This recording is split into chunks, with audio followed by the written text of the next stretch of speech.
नमस्कार. चला शिकूया एक्सेल मराठीमध्ये. एम कम्प्युटर्सच्या या चॅनलमध्ये आपलं स्वागत आहे. आज आपण काही महत्त्वाच्या command sum if, count if आणि सम इफ, काउंट इफ न वापरता त्याच गोष्टी पायवट टेबलमधून कसं करू शकतो हे पाहणार आहोत. तिन्ही गोष्टी वारंवार आपल्याला लागतात, त्यामुळं आवर्जून आपण या सर्व गोष्टी व्यवस्थित पाहाव्यात. आपल्याला आपल्यासमोर एक लिस्ट दिलेली आहे. या लिस्टमध्ये वेगवेगळ्या प्रकारची नावं, सिटी, अकाउंट टाईप इत्यादी सर्व गोष्टी आहेत. या सर्व गोष्टी आपला वेळ वाचावं यासाठी तयार करून ठेवलेल्या आहेत. आता आपल्याला या लिस्टवरून इचलकरंजीचे टोटल अकाउंट्स किती आहेत आणि त्याच्यामध्ये बॅलन्स अमाऊंट किती आहे, पुण्यामधले किती आहेत आणि कोल्हापूरमधले किती आहेत, याच्यासाठी आपल्याला काउंट इफ आणि सम इफ कमांड वापरावी लागणार आहे. Insert formula, insert function. आपल्याला पहिल्यांदा काउंट इफ कमांड आपण इथं देऊ, किंवा आपल्याला इथे टाईप करावं लागतं count if. Okay. Count if दिल्यानंतर इथे रेंज आलेलं आहे की तुम्हाला काय काउंट करायचं आहे. तर आम्हाला सिटी काउंट करायचं किंवा इचलकरंजी किंवा ह्या सिटीच्या लिस्टमधून हे दिलेलं सिटी जे आहे ते किती वेळा आलेलं आहे त्याचा काउंट आपल्याला हवा आहे. ओके. तर ते 8 वेळा आलेलं आहे. अर्थात हे कॉपी केल्यानंतर सर्व काही व्यवस्थित होईल असं नाही, कारण इथे आपण C2 ते C17 अशी रेंज दिलेली आहे. C2 to C17 खाली कॉपी केल्यानंतर काय झाली, ती रेंज 1नी पुढे गेलेली आहे. ती रेंज C3 to C18 झालेली आहे. त्याच्या पुढे गेल्यानंतर C4 to C19 असं झालेली आहे. त्यामुळं आपलं उत्तर इथे चुकतंच. मग आपल्याला यासाठी काय प्रिकॉशन घ्यावी लागेल ते आपण बघूया. यासाठी आपल्याला C2 to C17 he G range आहे याला F4 प्रेस करून ॲब्सोल्यूट ॲड्रेसिंग करावं लागेल आणि $G2 करावं लागेल, जेणेकरून खाली कॉपी केलं असता ऑटोमॅटिकली आपल्याला रेंज चेंज न होता व्यवस्थित त्याची माहिती मिळावी. इथे आपण कन्फर्मेशनसाठी टोटल करू, याची सम आपण करून घेऊ आणि इथेही बॅलन्स अमाऊंट जी येणार आहे त्याच्या समसाठी कॉलम आपण देऊन ठेवू. पहिल्यांदा बॅलन्स अमाऊंट काढूया. तर पुण्याचे 5 रेकॉर्ड्स आहेत, कोल्हापूरचे 3 आहेत. चेक करूया. 1 2 3 कोल्हापूर, 1 2 3 4 आणि 5 पुण्याचे आहेत. म्हणजे व्यवस्थित आपल्याला इथं काउंट इफ कमांड वर्किंग करते. तसंच आपल्याला सम इफ कमांड वापरायची आहे. Insert function, sum if. तर हे आपल्याला सम इफ कमांड इथं आलेली आहे. पुन्हा रेंज केव्हा सम करायची आहे, कुठल्या क्रायटेरिया ज्याला आपल्याला द्यायची किंवा सम आपल्याला काय सिटी वाईज करायचे, त्याचा क्रायटेरिया इथे दिलेला आहे तो आहे.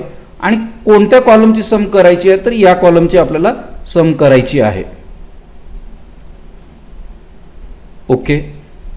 पुन्हा खाली कॉपी करून आपल्याला डायरेक्टली चालणार नाही, त्यासाठी आपल्याला या रेंजमध्ये सुद्धा $साइन देऊन आपल्याला या पद्धतीने $साइन द्यावे लागतील. G2 ला $G $2 न करता $G आणि 2 असं केलेलं आहे. खाली कॉपी केलं तर आपल्याला त्यांची सम मिळेल. आता नक्की हे बरोबर आहे का, नेट आलेली सम जी आहे ती बरोबर आहे का हे आपण चेक करूया. त्याच्यासाठी आपण इथे येऊ आणि इथे सम कमांड देऊ. 2,20,000 बरोबर आलेला आहे. इथे आपल्याला इथे सिरियल दिसतो आहे आणि काउंट इथेच आपण काउंट कमांड जी आहे ती देऊया, कारण हे नंबर्सच काउंट करणार आहे. त्यामुळं सिटीवरती आपल्याला प्लेन काउंट कमांड देऊन चालणार नाही. टोटल नंबर ऑफ अकाउंट 16 आणि अमाऊंट 2,20,000 हे अतिशय व्यवस्थित आपल्याला मिळालेलं आहे. आता याच्यामध्ये सिंगल कंडिशन होती, पण मला मल्टिपल इचलकरंजीमधील सेव्हिंग अकाउंट किती आहेत आणि इचलकरंजीमध्ये करंट अकाउंट किती आहेत, इचलकरंजीमध्ये पुण्यामध्ये सेव्हिंग अकाउंट किती आहेत, पुण्यामध्ये करंट अकाउंट किती आहेत, म्हणजे मल्टिपल कंडिशन्स जर वापरायच्या असतील तर आपल्याला काय करावं लागेल. तर आपण या पद्धतीचं एक चार्ट तिथे कॉपी करून घेऊया, इथे तयार करूया. अकाउंट टाईप आपण घेऊ मध्ये, अकाउंट टाईप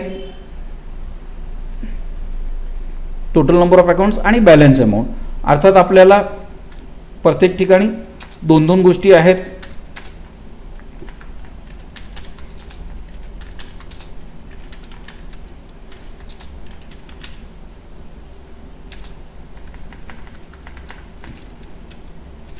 कॉपी पेस्ट करून घेतो.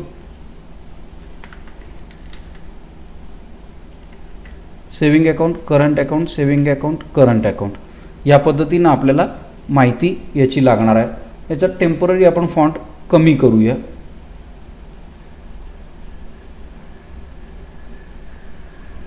याला आपण चौकोन देऊ. ओके, मला वाटतं आपल्याला सर्वांना हे विजिबल आहे.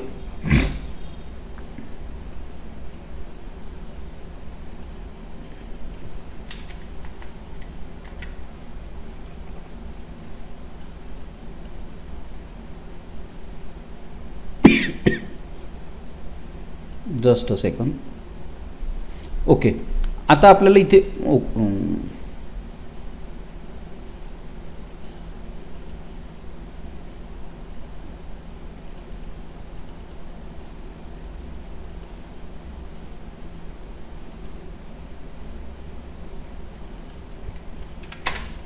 टोटल नंबर ऑफ अकाउंट्स आपल्याला इथे फाइंड आउट करायचे आहे. तर आता इथे आपल्याला काय लागणार आहे, इथे आपल्याला मल्टिपल क्रायटेरिया रेंज आणि मल्टिपल कंडिशन्स लागणार आहेत. Formula, insert function, count ifs, criteria range. आता आपल्याला ही पहिल्यांदा क्रायटेरिया रेंज द्यायची आहे. क्रायटेरिया हा आपल्याला इथं पाहिजे आहे. दुसरा क्रायटेरिया रेंज अकाउंट्स टाईप आपल्याला हवे आहेत. दुसरी क्रायटेरिया रेंज घेतली आपण. आणि दुसरा क्रायटेरिया सेव्हिंग अकाउंट. ओके, तर आपल्याला इथे 5 अकाउंट्स आलेले आहेत. आता इथे सुद्धा ही जी रेंज आहे याला आपल्याला डॉलर साइन द्यावं लागेल. जी क्रायटेरिया रेंज आहे त्याला आपल्याला डॉलर साइन द्यावं लागेल. आणि जी क्रायटेरिया रेंज नाही, जो क्रायटेरिया आहे त्याला फक्त $G आणि $H9 करावं लागेल. आणि आपण हे आता कॉपी केलं तर आपल्याला त्या त्या टाईपचे अकाउंट्स मिळतील. आणि हे सर्व मिळून किती होतात तर 16. म्हणजे इचलकरंजीचे सेव्हिंग अकाउंट 5 आहेत, इचलकरंजीमधले करंट अकाउंट 3 आहेत, पुणेमधले सेव्हिंग अकाउंट 3 आहेत, करंट अकाउंट 2 आहेत, कोल्हापूरमधले 3, कोल्हापूरमध्ये करंट अकाउंट नाही. आपल्याला बॅलन्स अमाऊंट पाहिजे आहे ह्याच क्रायटेरियन. इथे आपण काउंट इफ कमांड वापरली, तिथे आपल्याला सम इफ कमांड वापरावी लागेल. Insert function, sum if, sum range, जो आपल्याला ज्या कॉलमची आपल्याला बेरीज करायची आहे ती रेंज आपल्याला हायलाइट करावी लागेल.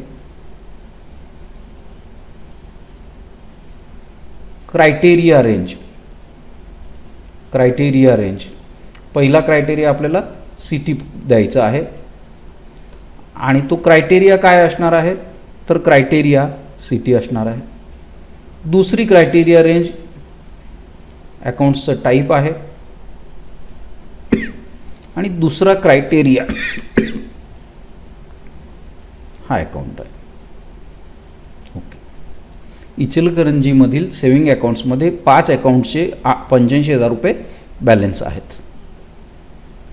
हे कॉपी केलं असता चुकणार आहेत कारण आपण डॉलर साइन्स दिलेले नाही आहेत. तर इथे आपल्याला F4 प्रेस करून डॉलर साइन द्यावे लागतील. ज्या रेंज आहेत त्याला आपल्याला डॉलर साइन, त्याला दुसरं काही पर्याय आहे का तर त्याला दुसरा पर्याय आहे की त्या रेंजना नाव देणं, त्या रेंजला नेम, डिफाईन नेम करणं. हे त्याच्यावरचं दुसरं अल्टरनेटिव्ह आहे. तेही अल्टरनेटिव्ह आपण पाहणार आहोत. ह्या पद्धतीने आपल्याला याची सम मिळालेली आहे. हेही परफेक्ट आहे. म्हणजे आता आपण सम इफ आणि काउंट इफ या दोन कमांडचा वापर करून या पद्धतीनं डॅशबोर्ड जे तयार केले जातात तसा डॅशबोर्ड आपण तयार केलेला आहे. आता हे सर्व जे काही केलं ते अत्यंत सोप्या पद्धतीने आपल्याला पायवट टेबलमध्ये सुद्धा करता येतं. त्याच्यामध्ये एवढी मेहनत आपल्याला करावी लागत नाही. बघूया आपण हे रेंज सिलेक्ट करू आणि इन्सर्ट पायवट टेबल रेंज सिलेक्ट केलेली आहे आणि नवीन वर्कशीटमध्ये घेतोय मी. ओके. पायवट टेबल घेतलं की पायवट टेबलचे फील्ड आपल्याला उजव्या साईडला दाखवत आहेत आणि पायवट टेबल लेफ्ट साईडला इथे दाखवत आहे. आपल्याला काय हवं होतं तर आपल्याला सिटी हवी होती. त्याच्यामध्ये आपल्याला बॅलन्स किती आहे ते बघायचं असेल तर त्याचं बॅलन्स आलेलं आहे. इचलकरंजीमधल्या एकूण अकाउंट्सचं एवढा बॅलन्स आहे.